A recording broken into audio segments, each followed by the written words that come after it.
This week on Martyr's Row. Is Winnie the Pooh based on John the Baptist? Are children's Bibles actually folklore? If you're ever in Egypt, watch out for the frog-headed goddess. She'll try to kiss you. Does Jeb Bush have lice? I don't know. Let's find out. This week on Martyr's Row. 3, 2, 1.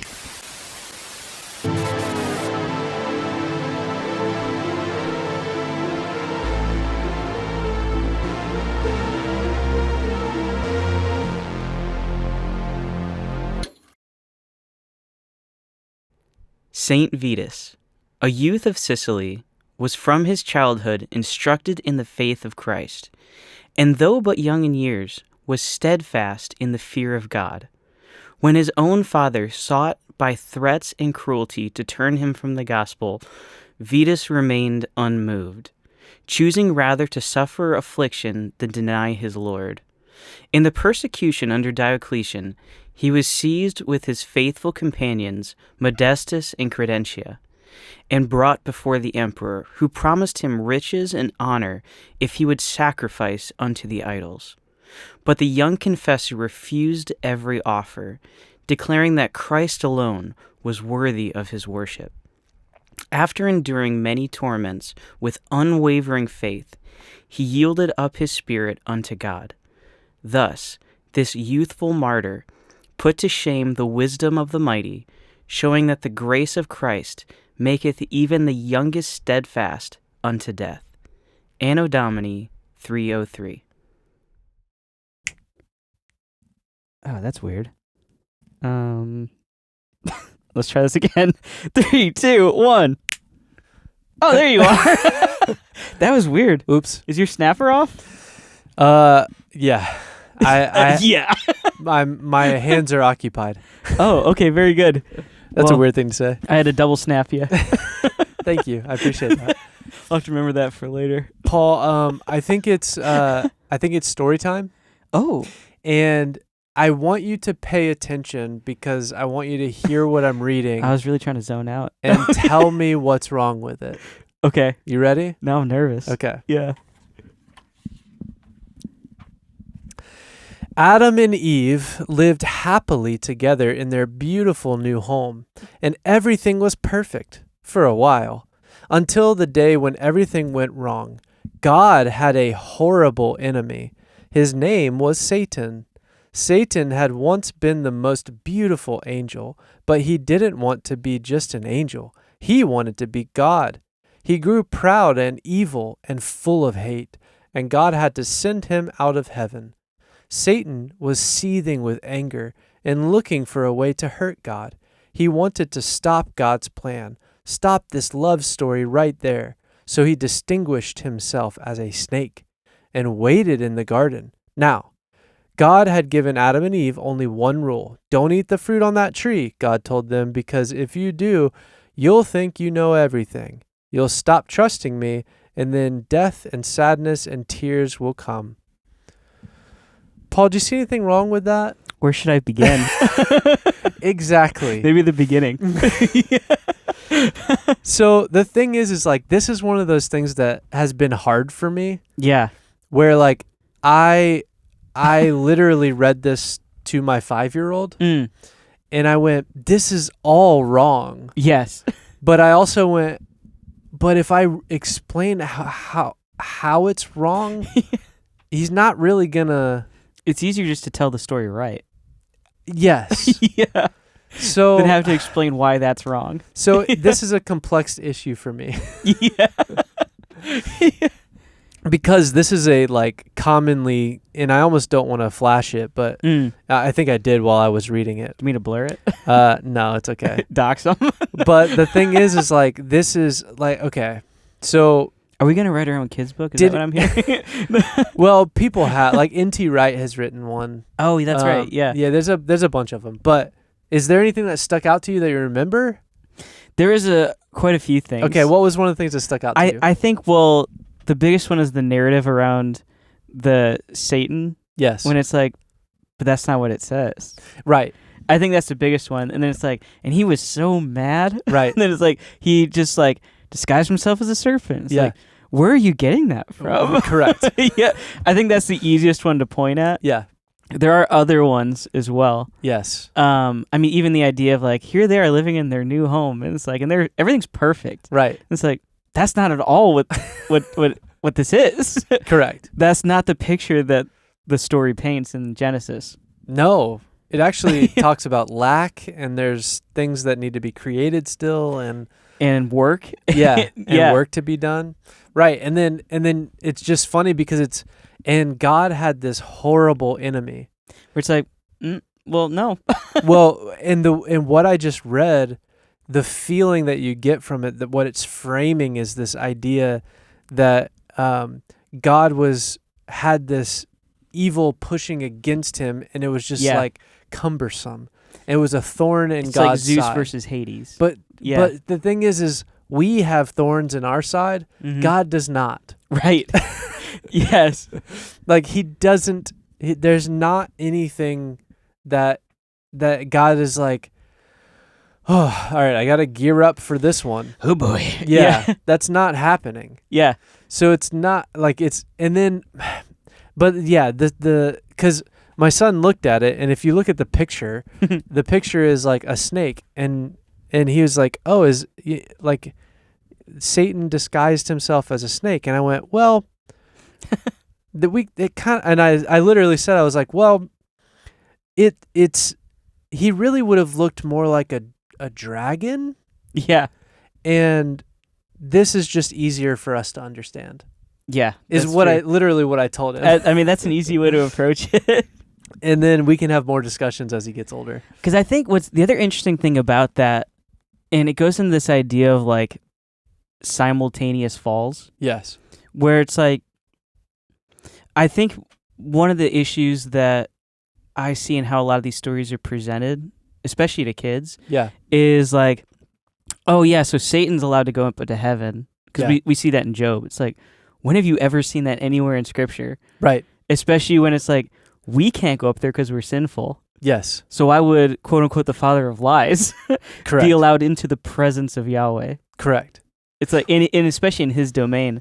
And I think here it's like Eden, the Garden of Eden, is God's earthly domain. Yes. And so why would the serpent, who we're framing as evil from the beginning, Right. it's like, why would he be allowed in there? Correct. And it's like, because he's allowed in there because he's supposed to be in there Yes. until he's no longer supposed to be in there. Well, and that's the thing is the idea that he once was the most beautiful angel, but he didn't want to just be an angel. He wanted to be God. And then it says God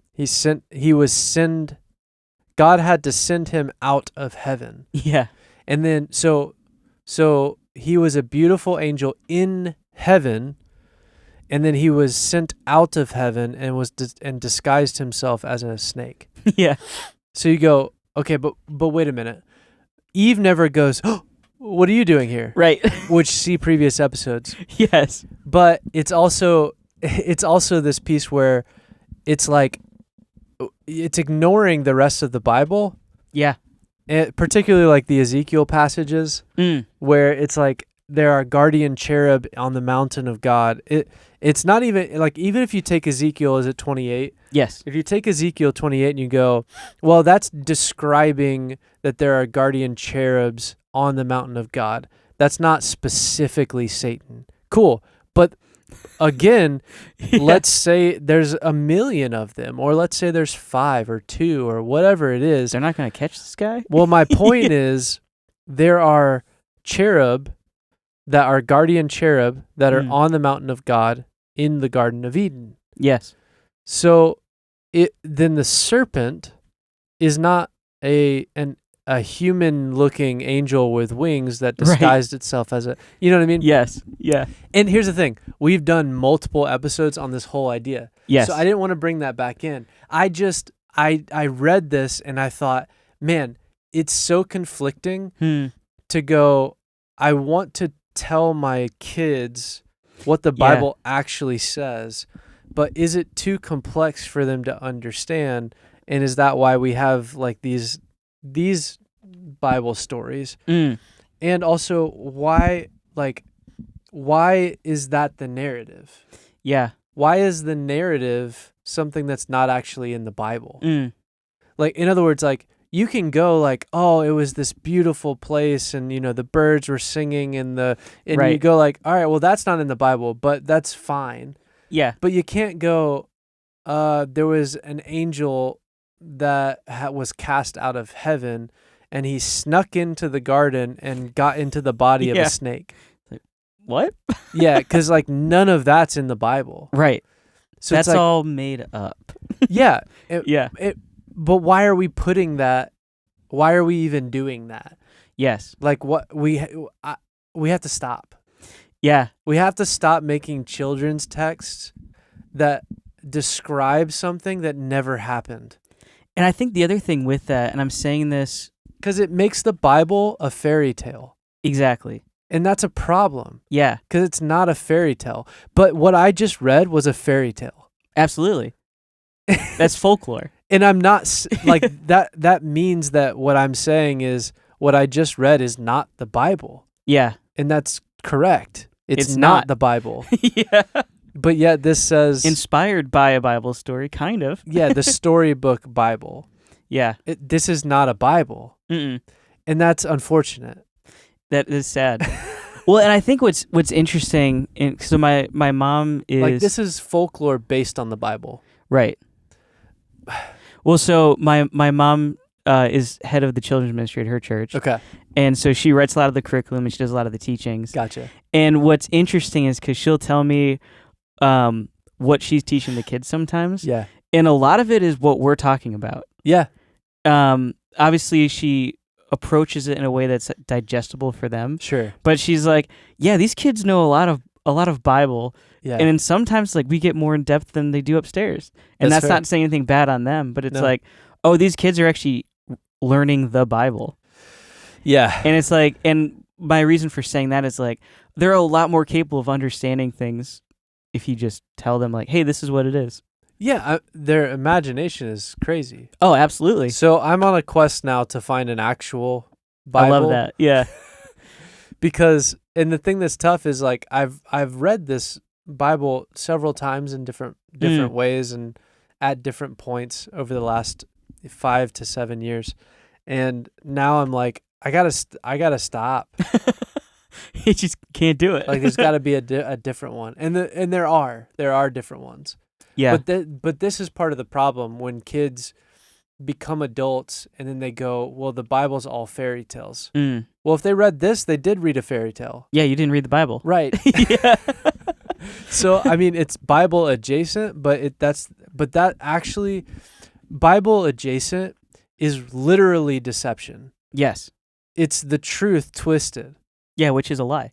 Yes. Yeah. So it's tough because you read that and you go, that's not what happened. Yeah. So it's categorically a deception. Mm. Now, I'm not saying that these people are intentionally deceiving. No, because I think it's all well-meaning.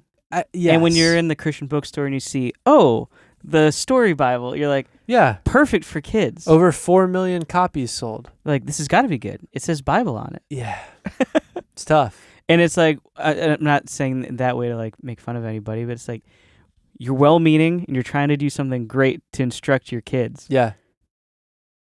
But I would proofread it to see if does it actually tell the Bible story. But so that would be that would be the biggest problem is if people are more biblically illiterate now, but they're trying to make a good decision, but they're not actually reading their Bible and they're reading this to their kids, then this is also their Bible. Yeah. And that's a problem. That's a huge problem. So if you're an adult and you have kids and your main Bible reading is stuff like the children's Bibles. I mean, it's the same as Paradise Lost influencing modern theology.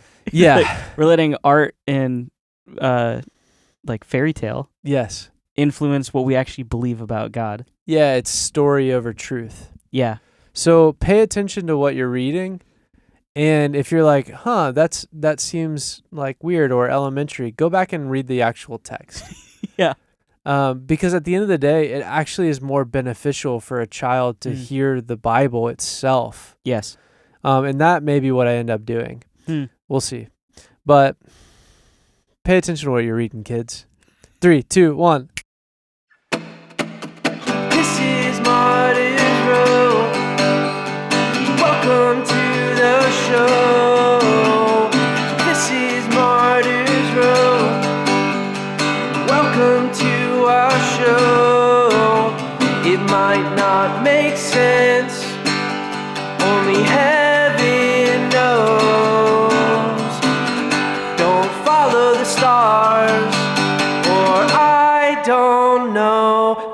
is Martyr's Row. Welcome to the show. This is Martyr's Row. Welcome to the show.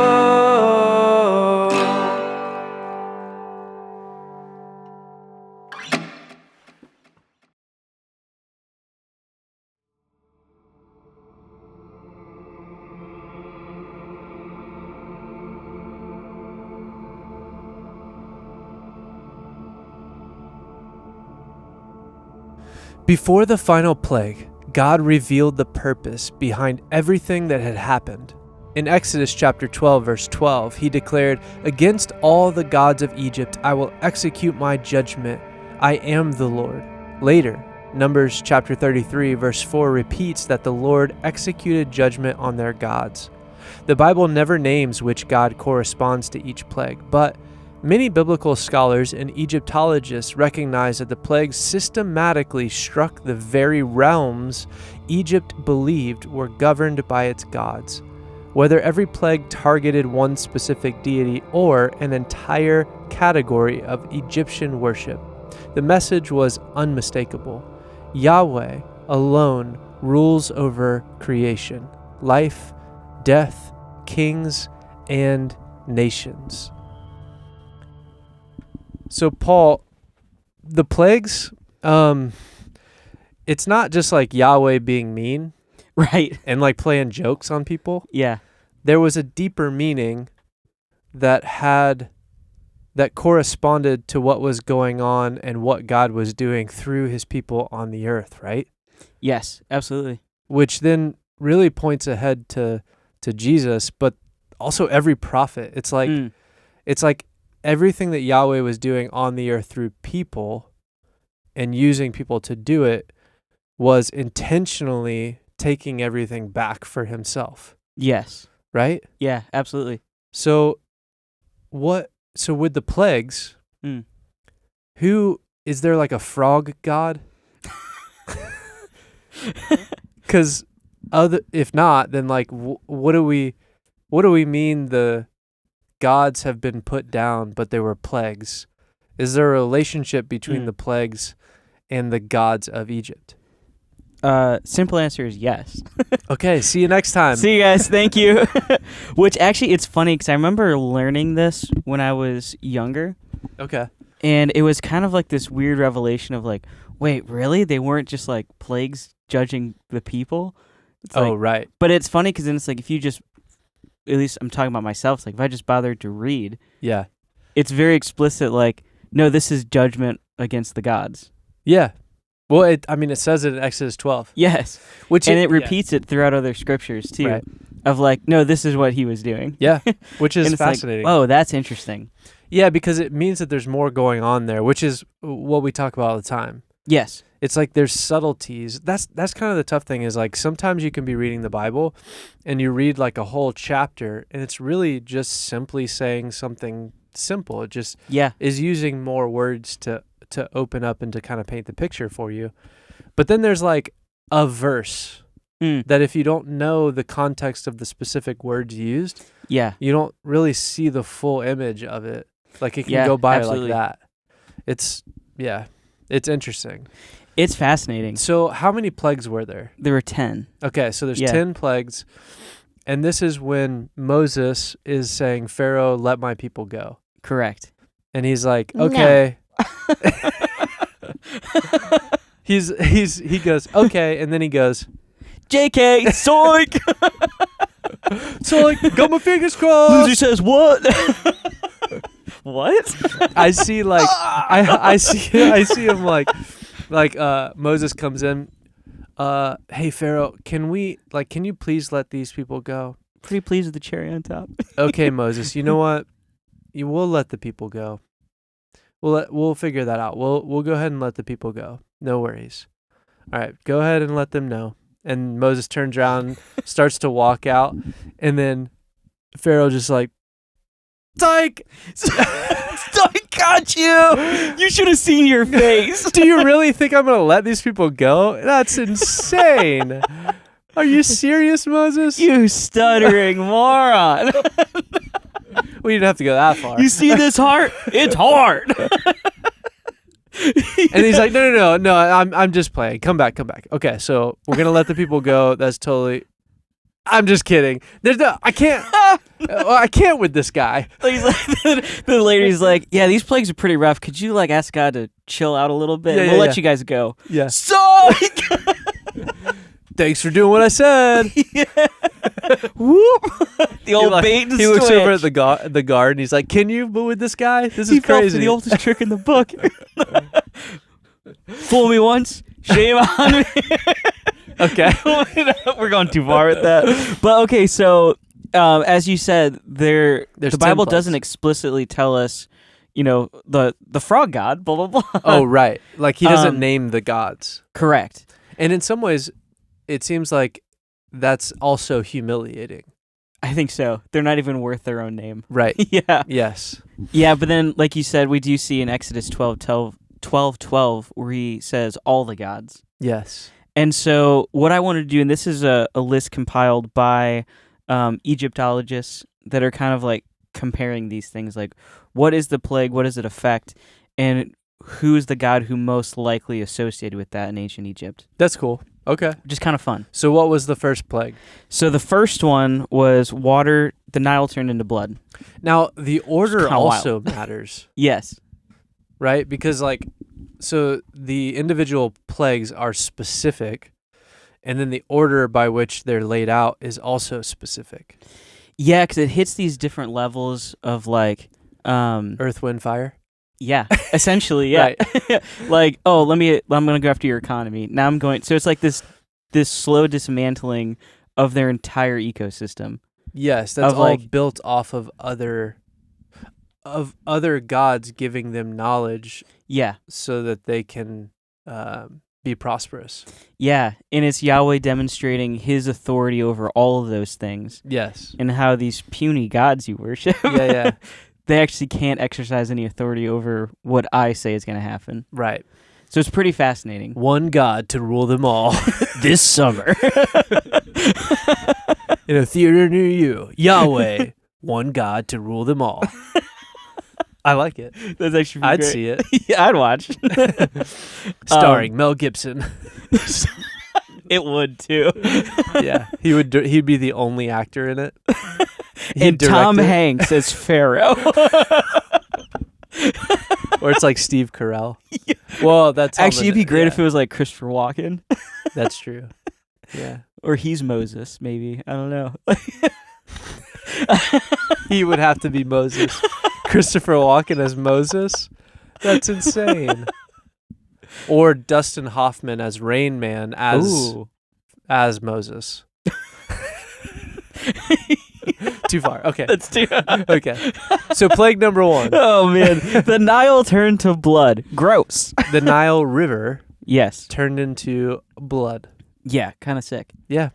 Not in a cool. Pretty cool. Well, it's cool. It's cool, but also like gross. Depends on who you are. Yeah, that's fair. Yeah. Pretty gross. Yeah. It's gross. Yeah. You can't drink that stuff. No, you can't. Well, you shouldn't. I wouldn't recommend it. See our last episode. And so Okay. So the water yes. of the Nile is significant for what reason? I mean, this is kind of a life source for them in a lot of ways. Right. Yeah. And the Nile once a year would flood, right? Right. So, and when it flooded, it would enrich the soil Yeah. from where crops would come. Correct. Yeah. Yeah, so the Nile was a source of life, not just in the water, but it would also enrich the soil for food as well. Yeah. So it was both things. It was a big deal. Yeah. Yeah. And so for it turning to blood, it's like, oh, you're kind of cutting off our resources. You killed it. Yeah. Yeah. So you killed the life source. And so for this one, there's kind of a couple gods that are in like the challenged category. Okay. And there are some overlap with some of this. Okay. But the 3 that are named here are, let's see if I can pronounce this. I want to say happy because it's Hapi. I know. But I guess it'd be hoppy. Well, no, that would be Hopi. Hoppy. Huh? That'd be Hopi? Hopi. Yeah, I guess. I'm going with... I see what you're saying. H-A, ha. Yeah. Hoppy. Ha. H-A, ha. Ha! So Hoppy? Noom and Osiris. Okay. And so for this, so for Hoppy, I'm just going to go with that. Yeah. Personified the Nile and its annual flooding, which you mentioned. Noom was believed to control the Nile's source and fashion humanity. Okay. And Osiris was sometimes associated with the Nile's life-giving power. Okay. So Osiris is big in like renewal and Yeah. yeah. And so as we said, it's Egypt's greatest source of life. It now becomes death. Right. Proving that Yahweh rules the river that Egypt worshipped. Yeah, that's interesting. It's like, that's kind of a big deal. It is. All right, so Yeah. number 2 is what? So number 2 is frogs. Frogs. Okay. Do they eat frogs? How are frogs significant? Yeah, and so they were a symbol of blessing. Okay. Because it correlates to the god Heket. Okay. Which actually it might be a goddess. I don't actually know. I also feel like when the Nile flooded, Oh, it is a goddess. it brought frogs. That was a part of it. Okay. Yeah, and so so Heket was a frog-headed goddess of fertility, childbirth, and new life. That sounds like an insult. You're just a god. You're frog-headed. A frog-headed goddess. Beautiful. She's just a frog-headed goddess. She's gorgeous. Oh, my sister? She's just a frog-headed goddess. I wonder if that's where they got like the Princess and the Frog. Oh, that idea? Interesting. I bet. That would actually be fascinating. Yeah. I can't. My old guy Tiddalik. Can't forget the creation story of Australia. No, not Tiddalik the frog. He's massive. If you're hearing this and you know what I'm talking and you don't know what I'm talking about, look it up. You got to go back. Yeah, and it's spelled how do you think it is? Tiddalik. Look it up. Yeah, didn't they tickle him? Is that what they did? They did. Yeah, He swallowed all the water on the earth. Yeah. They tickled him, and his laughter made him regurgitate all the water. And then that's how the water and the land was separated. Yeah. I mean, points for creativity. Yeah, it's brilliant. Yeah. What else do you do in Australia? Yeah. I want to hear more ideas from them. Do. Okay, so the frog-headed goddess was a sign of fertility. Yes. Okay. So like they would probably honor this god when trying to have children and be childbearing. Yeah, and so there was a level of honoring of frogs. Okay. Because it literally represented how they depicted her. Gotcha. And so there are so many frogs. I've heard someone say this is a bit of like a read-in and a speculation. Yeah.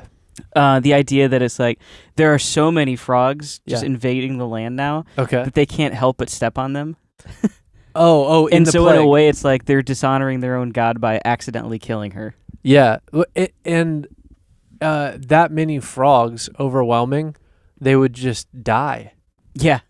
So it would suffocate everything. Yeah, so it was actually like what would make what they were praying to for fertility actually became dead and everywhere, and they were killing the fertile goddess. Yeah, absolutely.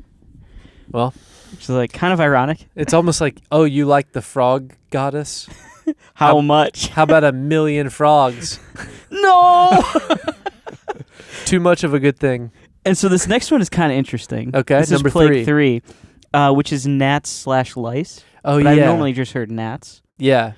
Which is like, I mean, they are a pest. Well, if you think about nuisance. If you think about a lot of gnats, they would like nestle in your head. Oh yeah, it'd be terrible. Yeah, so maybe they're just adjacent. I could see that. And so this would be targeting their god Jeb. Jeb. Old Jebby Jeb. And he was the god of the earth and soil. The earth and soil. And so dust itself obeys Yahweh, as we see, by becoming insects. Where he's just like pulling up the earth and be like, yeah, gnats are going to come from that now. Oh, that makes sense. Which is like, that's pretty wild. Right. Yeah, it is. Interesting. Okay, so Jeb. Old Jeb. Yes. Good old Jeb. Who's the most famous Jeb, do you think? Can you think of one? One? No, not that one. Like one we would know. The only other one I can think of is from Green Acres. Interesting. So you don't TV show? You can't think of any like Isn't there another biblical Jeb though? There's Like a Old biblical Testament? Job. No, I think like in the Old Testament Depends on how you pronounce the O. genealogies. Yeah, Job. Yeah. No, like public figure. Oh, like Jeb Bush. Yeah, there you go. Yeah. How did I go to Green Acres before that? I don't know. That's how what- politically involved I am. Yeah. And Jeb Bush would be like he's from Texas, right? I think so. Actually, maybe they were Arkansas. I know the Clintons are Arkansas. So you're saying that the Egyptian god was a southerner? Well, so what was God of the earth and soil? Oh, I see what you're saying. Earth and soil, That's interesting. Texas. Yeah. Feels right. Some good old fashioned farming, some cattle ranching. Okay, so that was 4, that was 4. right? No, that Oh, was that was 3. So Okay. 4 is flies. Okay, adjacent Very adjacent. to gnats and lice. And so this would be the god Kepri. So Kepri is the lord of the flies. Yeah. Also Beelzebub, Oh, interestingly enough. You're Yeah. right. Wow, okay. And there's a book. There is. Yeah. Small children. And so he was a scarab-headed god representing the rising sun, creation, and renewal. Okay. So Scarab's not a word you come around he's about. bringing the new day, I guess. Yes. Okay, so then what do insects have to do with that? Or Or flies? I think that's That's a tough one, right? a tough one. So I mean, what I see here, the explanation Yeah. is that even the swarms of insects under Yahweh's command. And so since he is representing Renewal. the rising sun, renewal, creation, flies are part of things decomposing, Right. which would then bring a newness of life. Oh, gotcha. So it's like this renewal, something has to die and then it's born. Gotcha. Okay. And it's exercising that authority over that, where it's like, you can't even control the things that are helpful for that. Yeah, and like you're the one that's supposed to bring renewal, and I'm bringing death to you. Yeah. Yeah, I'm killing you basically. Yeah. Yeah, you're not renewing. Yeah. Okay. So flies, Capri. And then number 5, which Number is 5, death of livestock, death of livestock. which this would hit them economically especially. Right, and that it's a little bit bigger and harder to deal with. Yeah, that's a big deal. Yeah. Yeah. And so there are 3 here that are associated, which is Hathor, Apis, and Navis. Okay. Nevis? Sure. Yeah. So Hathor was a cow goddess. Okay. A cow goddess. We have a frog-headed goddess and a cow goddess. And she was the goddess of motherhood and protection. Okay. There's a lot of overlap with these. That's the There are interesting thing. there are some overlap with some of these, which Yeah. yeah. And then there's Apis and Navis, were sacred bulls worshipped as divine manifestations. Okay. And so it's like, yeah, here they're actually personifying their gods and goddesses as these creatures, and yet they're all dead now. Right. Yeah, that's terrible. Which also devastates, like I said, their economy. So Yeah. it's like, they can't even do trade or anything. Right. Yeah, and yeah. Okay, so that's through 5, death of livestock. Yeah. So number 6. Number 6 is boils. Boils. Okay, so it starts with It It's- ramps up. it starts with water and then goes to what was the second one? Frogs. Frogs. Okay, so water to frogs. To gnats. Well, frogs start out as tadpoles. Yeah. So they come out of the water, right? Mm-hmm. And then we get the gnats, Which come from the dust. which come from the dust. And then we get flies. Mm-hmm. And then we get death of livestock. Yeah. And then after death of livestock, it moves from basically like water and dirt Yeah. to insects to animals to humans. Yeah. Okay. Which is, I would even throw in, I guess for like the flies, I would even throw in air. Oh, that makes sense. Yeah. Yeah, so water, dust, and air. Yeah. And then moving into the livestock, and then now we're on to humans. Yeah, where they're actually afflicted with boils. Yeah. This also is the same progression as Job. That's true. I never thought about that. I haven't either. That's interesting. It is. That's very interesting. So it seems to be that like maybe when God is allowing testing to happen from accusers, it starts this way. It goes from the elements to the insects to the individual. So it takes a while to get all the way to the individual. Which it's kind of, in one way, it's kind of cool because it's like, I'm giving you a lot of chances to repent. It is. I mean, which is what he's doing with Pharaoh. It's like, I'm giving you a lot of options to change direction here. And out of 10, it takes 5 before it ever gets to the human. Yes. So 6 is boils. Yeah, so boils, which would be, the gods associated there would be Sekhmet, Isis, and Imhotep. Oh, okay. And so these gods are deified humans associated with healing, medicine, and protection from disease. Okay, so these are hybrids. Yeah. Okay. Yeah. And there's a lot of like magic associated in this. There's like, here's some healing, and yet here are the people that are afflicted with this thing they can't be healed from. Yeah, and okay, yeah. That's interesting. Just fascinating. Yeah. So they can't call in they haven't been able to, or they won't be able to call in their gods to heal them from this. Yes. Yeah. Because that's what their gods would do. Yeah. They're supposed to be the ones protecting them from this. Right. Yeah. All right, so that's 6 boils, now 7. And then this one gets wild. We have hail and fire. Okay.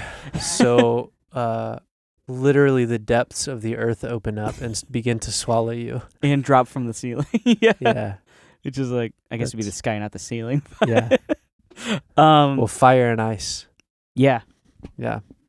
And That's then, so terrifying. the gods there are Nut, Shu, and Tefnut. Nut, Shu, and Tefnu. Yeah. What a pairing. Or a coupling. A coupling. A pairing would be 2. A pairing would just be 2. Yeah. And this would be the gods governing the sky, air, and weather. Wait, how is Nut spelled? N-U-T. That's nut. I didn't want to say nut. I wanted to sound fancy. He's a nut. I had to expose you. I know. Well, I wasn't going to say shuh. Fair. Okay. And I guess if you want to take it that way, it'd be nut, shoe, and Tefnut. At least they're consistent. Yeah, that's true. So what did they do? So they were the gods governing the sky, air, and weather. Okay, interesting. And so but here, as it affects humans, not necessarily, the animal life. Yeah. And so, because this is fire and hail, which is devastating to humans. Yes. And to our structures and things. Yes. And so the gods that are supposed to be build. governing this have no authority over it. Yeah. Yeah, it's destroying civilization. Yes. Right. Yeah. Wow, okay. Which, yeah, it gets wild. So then number 8. And then we have locusts. Ooh. I want some honey. John the Baptist is licking his lips. He's like, ooh, give me the 8th plague. Want to send some 8th plague my way? He found a remnant in the wilderness. Like, oh boy. He found a plague remnant in the wilderness. The other day, I came upon a plague remnant in the wilderness. Have you seen that meme? Good thing I have my honey the with guy me. in the yellow jacket, like rubbing his hands together behind a tree. No. Oh, it's so funny. That's all I'm thinking. It was just John the Baptist. And Moses I'm gonna have locusts come down. He's like, locusts. Let me get my honey. Good thing I'm all stacked up. I wonder if Winnie the Pooh is based on John the Baptist. You forgot the locust part, but that's awesome. Okay, so that's number 8, right? That's 8. Okay. And this would be Neper Renenutet. Renenutet.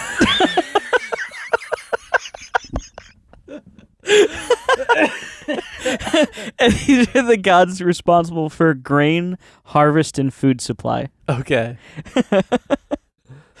Oh man. Okay, and then just powering through these last two. Yeah.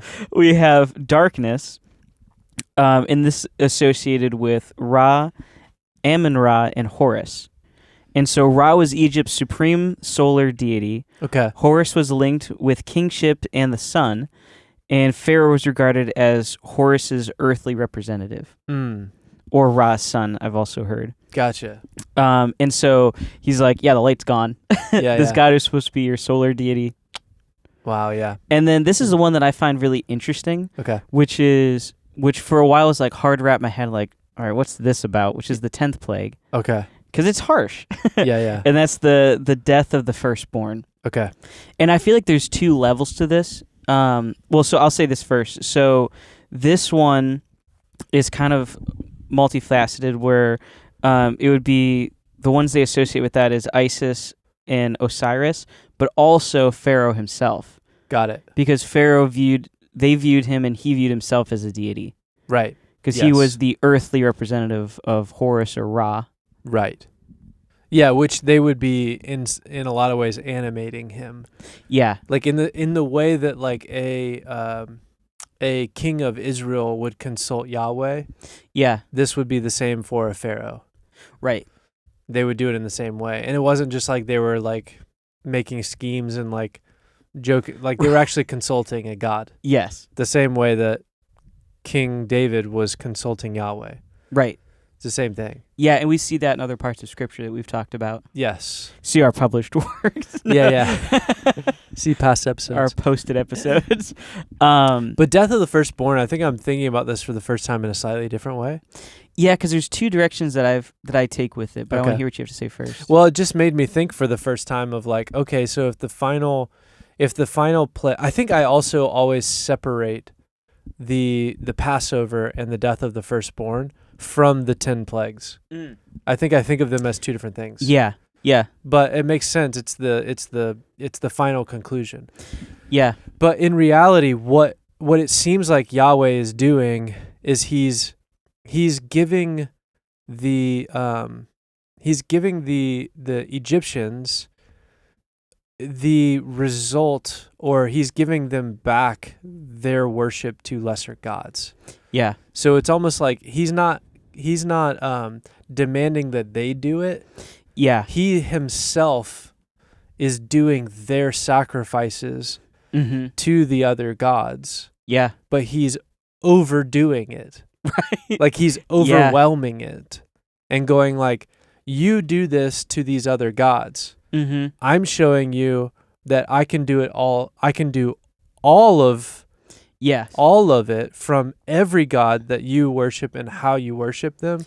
Yeah. And because this is how you worship them, I'm going to take all of these things from you. Yes. So your gifts to the gods, I am removing your ability to give those gifts to the gods. So taking away their blessing. And it's interesting because in a way that we've seen with these other plagues so far is like it's become overwhelming to the point that it's a curse. Right. And with that, it's like if you're taking out their heirs, specifically Pharaoh's heir, right? It's like, well, now you're showing that the divine king cannot protect his own heir, and the gods of life, death, and kingship are all failing. Yes, but the highest sacrifice to a god would be the firstborn child. Right. That was my and that's initial. That's kind of what I'm going with. That is like it's using what they would do as a sacrifice for what they would call a blessing. Right. And it's like you said, it's overwhelming it to the point where now it's a curse. Yes, it's going. Yeah. These are things that you valued the most, and you would give these as a gift to the gods for you to receive something you want. Yes. So I'm going to take those sacrifices. I'm going to basically demand those sacrifices from you, but not just the person who would, but all the people. Yeah. And I'm going to overwhelm it in a way that's like, you have dishonored me by doing these things. So I'm going to give you exactly what you want. Yeah. Which is interesting. So it's not like he's just pushing judgment on them and he's creating it in real time. Yes. He's using the way that they worship those gods back to them. Yes. So he's giving their sacrifices to those gods back, right. which is interesting. He's rejecting them. Yeah, he's returning them. Yeah. So yes. right. So he's not Yeah. even rejecting their offerings, he's returning their offerings back That's to them. true. Yeah. Which is kind of interesting. Yeah. No, it's true. It's like, this is wild. Which means that when they experienced that, the Egyptians experienced that, they weren't like, why would this God do this to us? Yeah. They would go, oh, this all makes sense. Like, this is what we do in worship, Yes. and we're being overwhelmed by the same. And it's in contrast with their own beliefs and cultures and their authority structures. Yeah. Yeah. Yeah, and it's also invading the territory of those spiritual entities Yes. in a way that is humiliating to them. And it's humiliating. It is. Yeah. For sure. Yeah, because it exposes all of them to be not that strong. Yes. Yeah. But part of what was happening at the beginning, though, is that there were Pharaoh's sorcerers who were responding to Moses. Yeah, which I want to go into. I think it's an interesting piece because until recently, I haven't ever really heard many people point it out. Okay. And I feel like when we read through it, I might be jumping ahead of you. I don't know where you're going. No, go as far ahead. as like just talking about like, oh yeah, they were sorcerers there. Yeah. And they had a level of power too. Yeah, they were high priests of the gods. Yeah. And I think it's one of those we, for a long time, have just kind of skipped over because we're like, weird. Yeah, Let's keep going. Right. But then when we read it, it's like, oh, the first two plagues they were able to mimic. Yes. And on top of that, even before the plagues, when Moses' staff turns into a serpent, Yeah, they were able to do that. they also did that. Yeah. The only difference is Moses' staff, or his serpent, Yeah. his staff serpent, Yeah. devoured both of theirs. He has a serpent on staff. Yeah. Yes. And it's like, oh, that's interesting. Yeah. But then what I find interesting about that is, they have this ability to mimic. But then there's a point, which is the third plague, where they're unable to mimic the plague. Yeah, exactly. And so what's interesting is so Jeb, as we talked about, he was their god of earth and soil, but the magicians admit that this is the finger of God. Right. And because God brings forth life from the dust and earth, nothing else has the power to do that. Right. And that's what we see with creation, especially with man. It's like he brought forth life from dust, Yes. which is what he does there with the gnats. And it's like, Yes. oh yeah, no one else can do that. Yeah, and not only that, like in the first plague, turning the water of the Nile into blood, the sorcerers could turn some of the water into blood, but they could not reverse what Yahweh does through Moses. Yeah. So they couldn't turn the Nile back into water. And it's funny because even with the second one with the frogs, they were able to mimic that by bringing forth more frogs. Yes. And what they did is made the whole situation much worse. Yeah, what they couldn't do was get them removed. Yeah. Yeah. And what they have to do, Pharaoh goes to Moses and says, "Can you please ask God to take all this away, and then we'll sacrifice to him and do what you want?" Yeah. And then, Moses does that, and God's like, "Okay, cool. Just so you know, he's not going to do it." Right. And so he removes the frogs, and Pharaoh's like, "Psych." Yeah. Psych. Got Fingers you. crossed. Got you. Had my toes crossed. Couldn't see them. And so what's interesting to me is because then we see in the third where they admit, like, okay, this is the finger of God. Yeah. And then in the fourth plague, we have the flies, and it's Yahweh demonstrating his power over creation, and the magicians are nowhere to be seen. Yeah, that's true. And then as well in the fifth plague, which is death of livestock, I don't think they were going to attempt to try to mimic this one. Yeah. Because that would seriously make it much worse. It would. And they already know they can't reverse any of them. Well, and I can imagine that, like, by that point, one of the plagues have taken them out. Well, so they appear back again. That's true. Yeah. Which this one kind of does. Yeah, that's true. Fair. And that's the sixth plague. I wonder if they just, like, slowly backed out of the room. Like, Okay, fair. Okay. Also, if we all hold 10 still, plagues, he can't see us. it's not. It's also not like they're like sitting around a table and they're going through all 10 plagues all at the same time. Yeah, that's true. Yeah. So. Yeah, and so what I find about the sixth one interesting as well, because it's a judgment against Isis, who is their goddess of magic and healing. Right. And so Exodus says that the magicians could not stand before Moses because of the boils, for the boils were on the magicians and all the Egyptians. Mm. And so their healing techniques, Yeah. because it says like, oh yeah, and they mimicked the plague using their secret techniques. Right. I can't remember exactly how it says, but in that way. And so their techniques did not work, in part of this because their goddess had just been judged. Right. So their access was cut off, and she was shown to be powerless before Yahweh. Well, and that's the thing that they don't realize Yeah. is that like on the back end, he's like, all right, you can try to match me, but like, hey Osiris, be quiet. Right. And Osiris is like, sorry guys, can't help you. You're on your own, boys. Yeah. Meanwhile, they're covered in boils. You shouldn't have brought him here. Bad day to be Egyptian, am I right? Sorry I didn't tell you that, but you shouldn't have brought this guy here. Case of the Mondays. It's like Osiris is the one stepping backwards out of the room. Yeah. And so I think the interesting thing for me that I wonder with this is like, okay, so what happened to the gods? Yeah, good question. Yeah. Because it's like, I mean, you read these earlier too, and just to reiterate, it's like we have Exodus 12:12. It says, against all the gods of Egypt I will execute judgment. Yes. And then Numbers, the Lord had also executed judgments against their gods. Mm. And then we see, actually, this is an interesting one too. After crossing the Red Sea in Exodus, it reminded me of something interesting, Okay. which is a fun little side tangent if we want. Yeah. Where he says, who is like you among the gods, O Lord? And so it's kind of just placing this. And we see even Jethro in Exodus says, now I know that the Lord is greater than all gods. And then we see this kind of telling throughout the Psalms, and then even in Jeremiah, where the prophet announces future judgment of Egypt. Okay.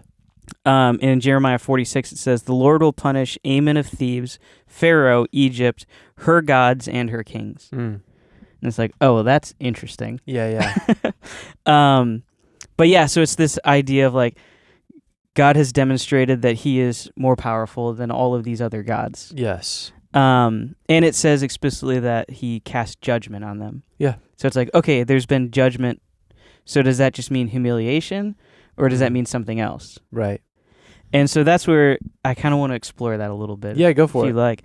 But the one thing I will say, because we kind of mentioned this a little bit, but one thing that I find very interesting that I noticed with this is it's kind of this reversal of order. Okay. Back into chaos and then into order again. Oh, the story of Exodus. Yeah. Kind of following that same meta-narrative that we see throughout a lot of scripture. Yeah.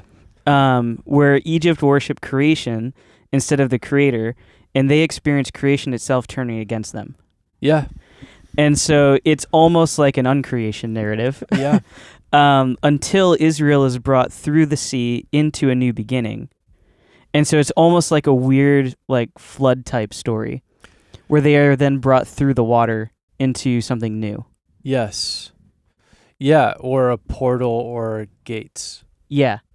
Yeah. Which is interesting because it is one of those things where it's like, it kind of feels like very Sodom and Gomorrah-esque. Yeah. Where it's, but we get all of the individual details True. of the process of it happening and all these opportunities for Egypt to receive grace. Yes. But Yeah. they continue to not do it. Right.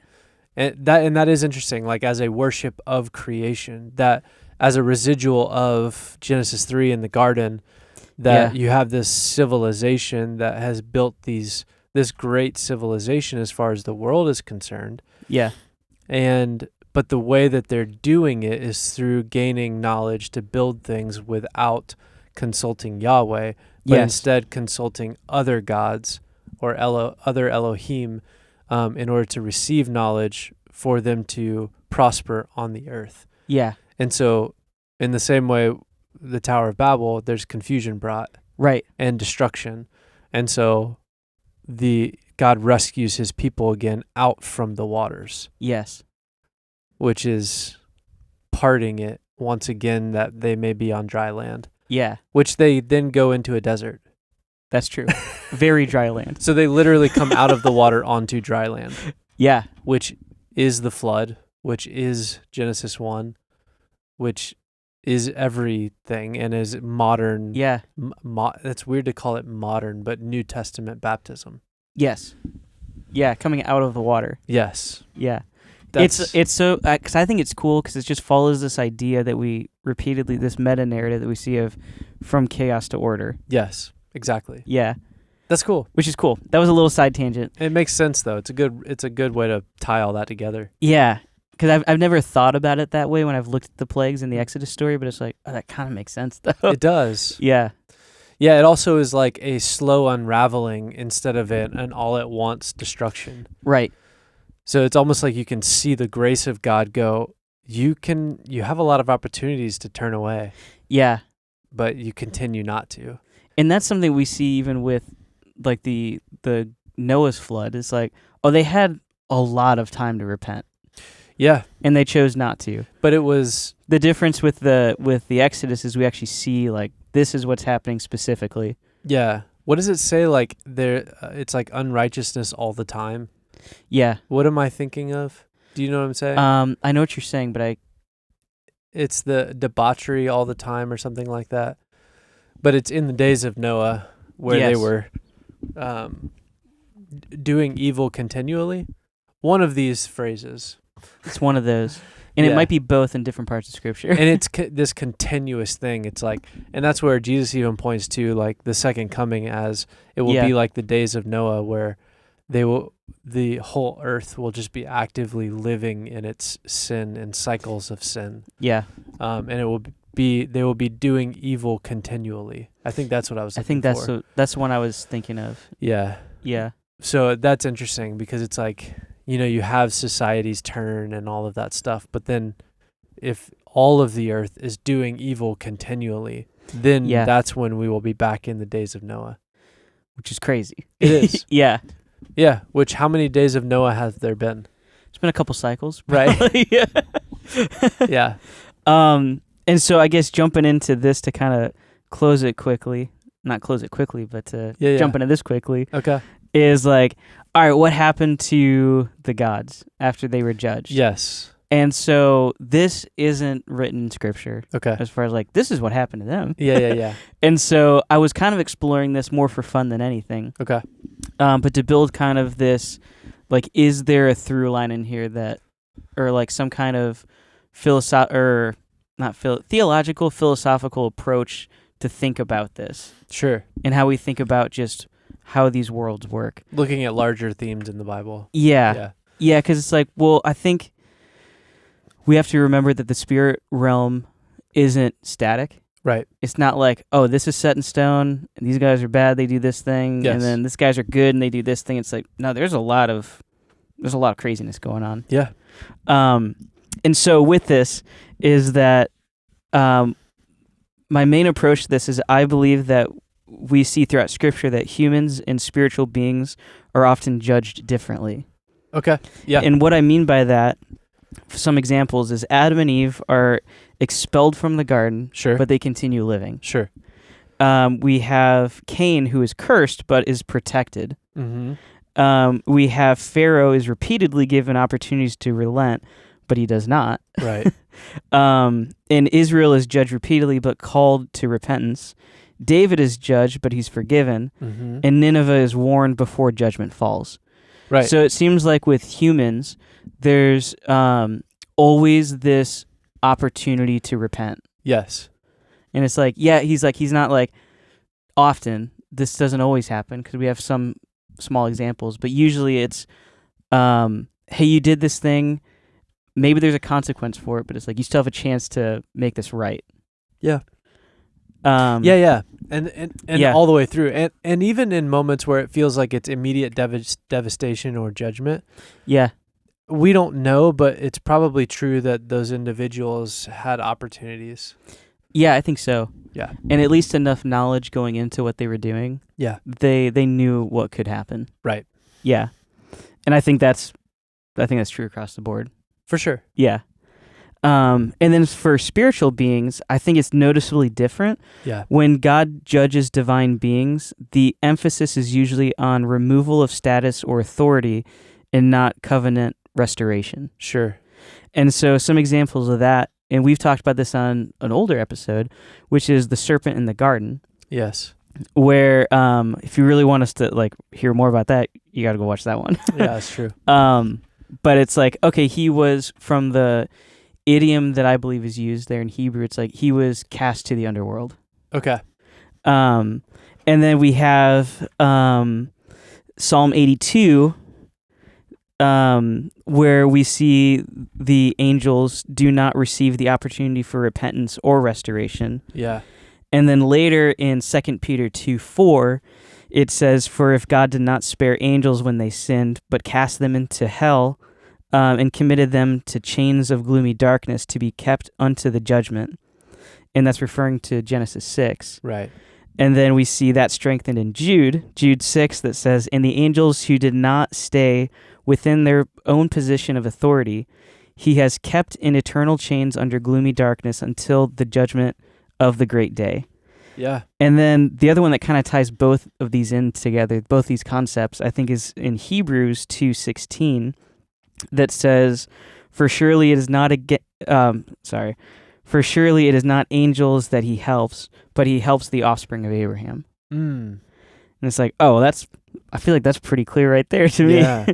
But so what's the difference? yeah, and that's kind of the question. So it seems like when it comes to the spiritual beings that disobey, Yeah. it seems like there is an immediate consequence to them. It seems like through these examples, he's not like, yeah, you're humiliated, but now like keep going, do it right this time. Sure.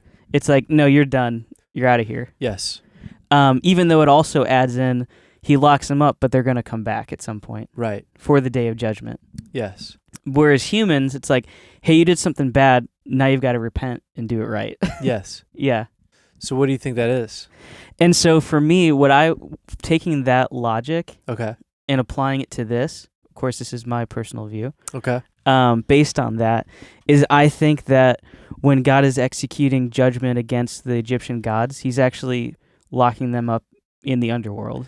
Interesting. Yeah. Now, correct me if I'm wrong. Yeah. But Exodus comes before Deuteronomy. Correct. Genesis, Exodus, Leviticus. So then the separation of the nations, how does that play in?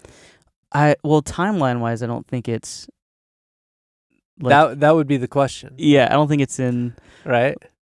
Is that referring back to pre? Wait, what do you say that again? So like we talk about Deuteronomy chapter 32. Yes. And the dividing of the nations. Correct. And talk about things like Pharaoh having is it Osiris as basically like his boss, spiritual boss. Yeah. So that would be the ruler of the air in that region. Yeah. Right? So in that sense, does Deuteronomy 32 reference something that would have been pre-Exodus 13? And then I guess in that case, I would say, if I understand your question right, I would say yes. Okay. Like the dividing of the nations happened before the Exodus event. Correct. That's what I'm saying. Yeah. Okay. I understand now. Yeah. Yeah. And so what's interesting with that too is like if we take that literally, which I hadn't thought about that in the sense. I understand. Yeah. I knew it wasn't necessarily chronological, but I hadn't thought about this. Okay. Yeah. I hadn't thought about the sense that the sense that a judgment is happening in a passage in a text before chronologically in canonical order. Yeah. The dividing of the nations would bring us to the attention that there are other gods in different regions that were set up. So it's informing, which the Bible does this constantly. where Right. it's informing us of what has just happened before. Yeah. So it's like, oh, Yeah. remember back then? Well, that's because these, like the dividing of the Yeah. nations is why there were different gods in different regions around.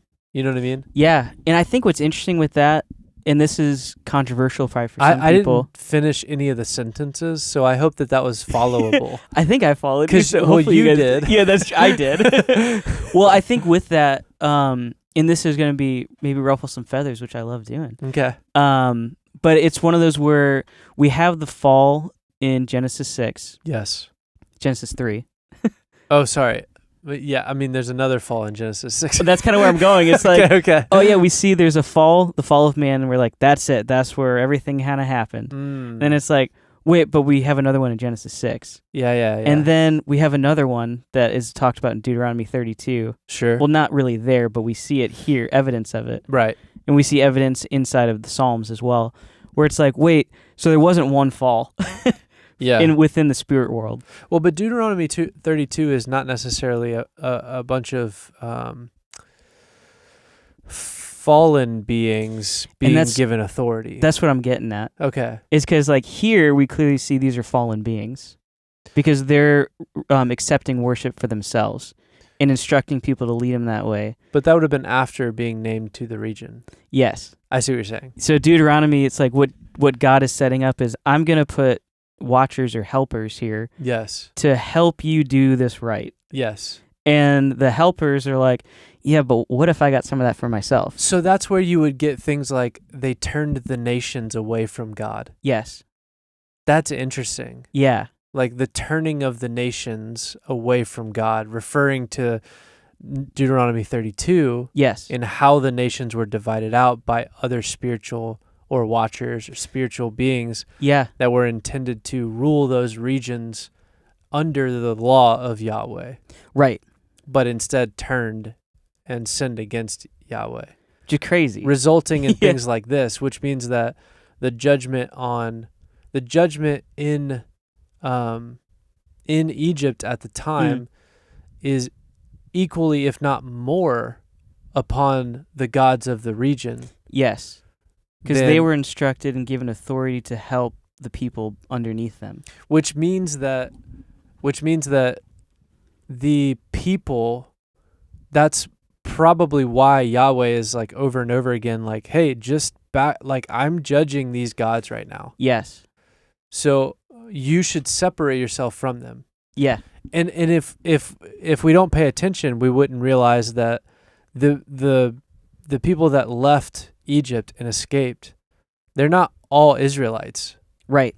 There are mixed in other nations within Yeah. the Israelites that escape. It's true. So there are some that did follow Yahweh after having seen his power at work, And what's and the also diminishing of those beings yeah. in that region. And I think that's where, I guess to use the very Christian term binding, Sure. I think that's where I also lead into like they were judged and sent away. Yeah. Because they were loosened from the authority of those gods. So then, Because I think that's something that we see even in the ministry of Jesus.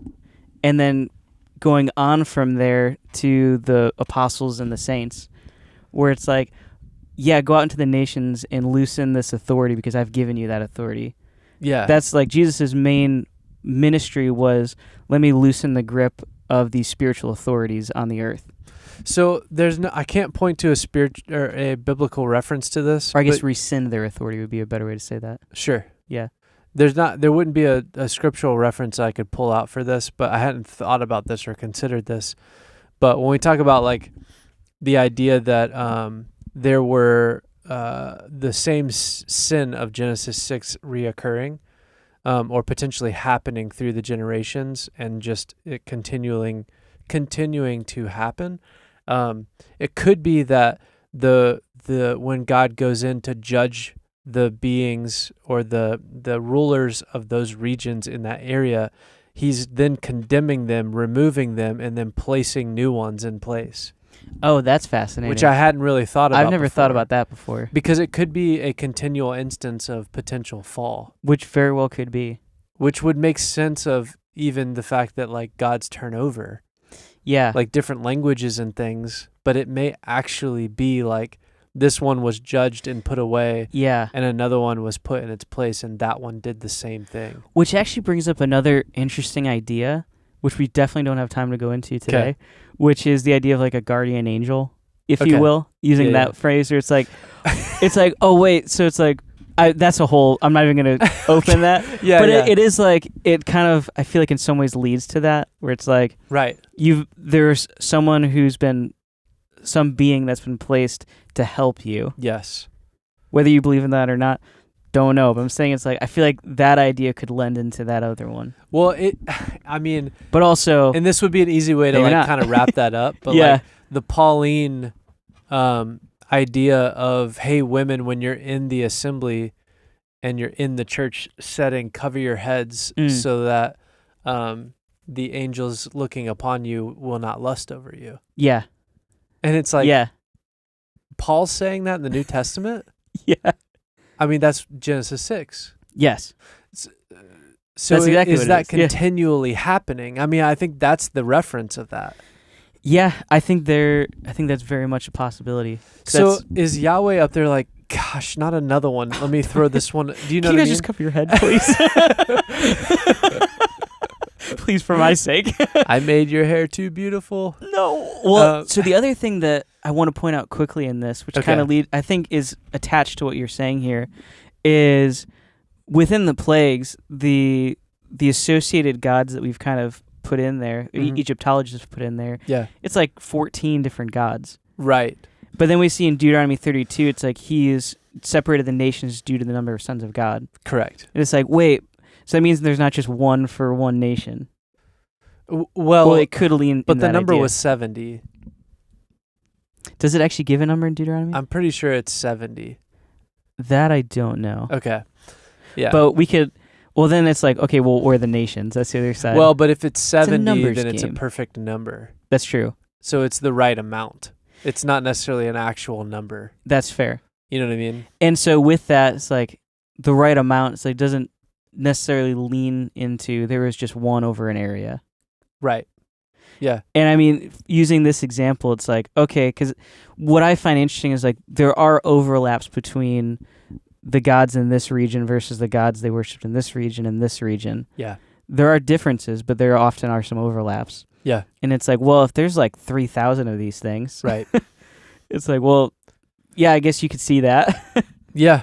That's fair. Yeah. So, I mean, Yeah. to kind of bring it all, like that's like the gods that, so the Exodus story Yeah. is really a lot about God's judgment on spiritual beings Yes. and offering grace to humans to get out of the way of the sin of the spirit beings, Yeah. which is interesting. Yeah. And then it makes me like, so then you go, the question that we really asked was like towards the end here was, it seems like these eternal beings are do not have a second chance, Correct. but yeah. yet humanity does. Yeah. And what I was kind of getting at was, well, it seems like that's what we see here with the plagues, is that there's humans in the crosshairs, in the crossfire Oh, I see. Of- yeah. of these gods being judged, these sons of God being judged for misleading humanity towards worship of them instead of worship of Yahweh, which was was their job. Yes. Their job was to take care and make sure people would worship Yahweh. Like Yes. That's it. that's essentially the idea, that they would know who their creator was, Yeah. and that their job was to point them back towards Yahweh, which in that Yes. way would mean that all of the sons of God were worship leaders. Yeah. In a way, But to lead and point people to worship. I do Yahweh. want to do an episode on that. Like, why That- do we say that Satan was a Yeah. worship leader? I'd love to dive into that. Because it's not in the Bible. Anyways. Right.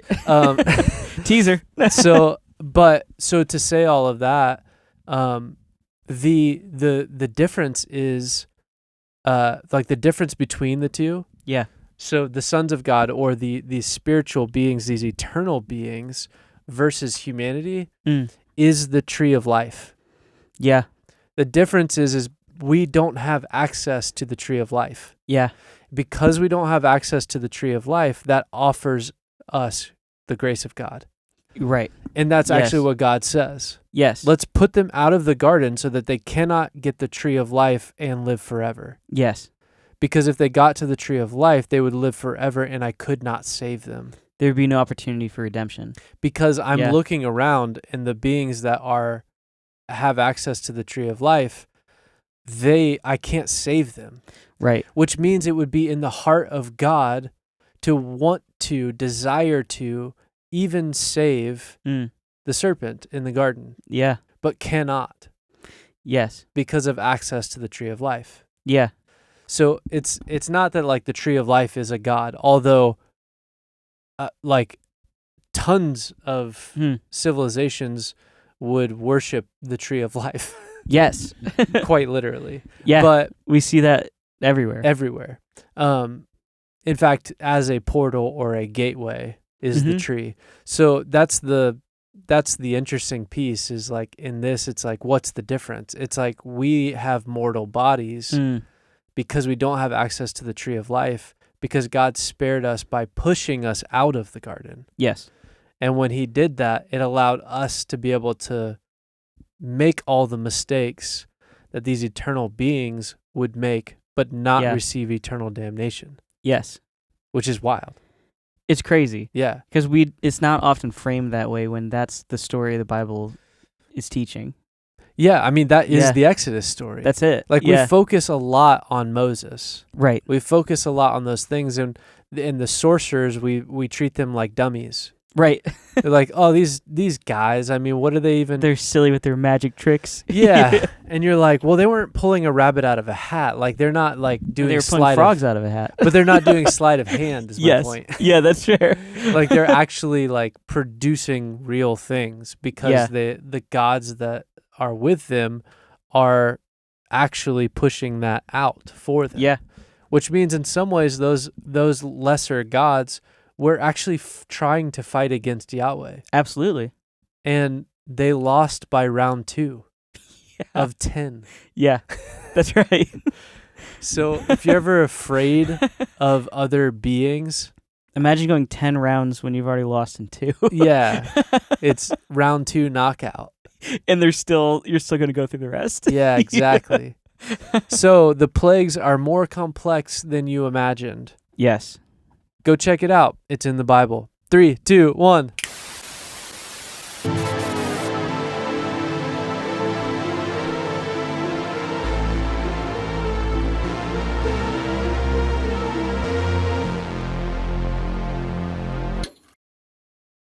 Thus, this youthful martyr, That was so quick. I know. I was like, darn it. It was so close. Then I went Mike Tyson on. Thank Vedith. Just doing Mike Tyson voice now. Thank Vedith, a youth of Thithily.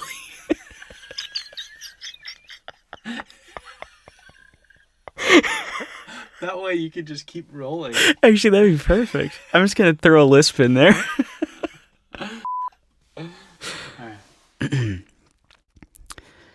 Saint Vedith.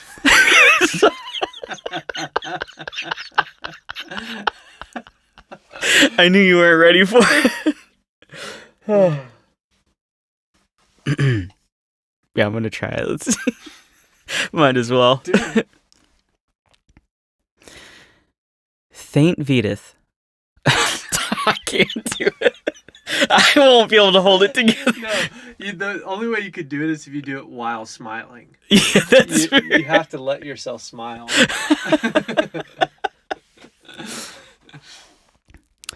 Saint Vedith, a youth of Thithily, was from... It's the Sicily part. There are so many. There are so many of these. All right, try it for real this lisp. Okay. Okay. Sorry. No, For you're real good. this time. Saint Vedith.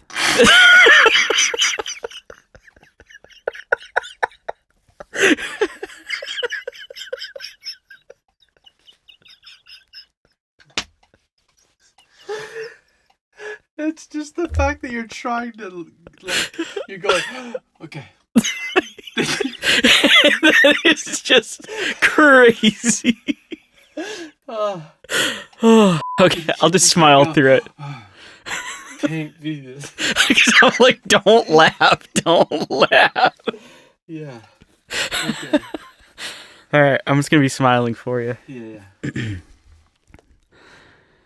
Saint Vitus, a youth... Oh my gosh, I lost it.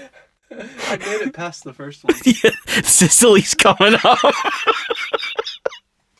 Okay, just do it. I'm going to do one more time, and then I'll do it normal if it doesn't work. Let's see.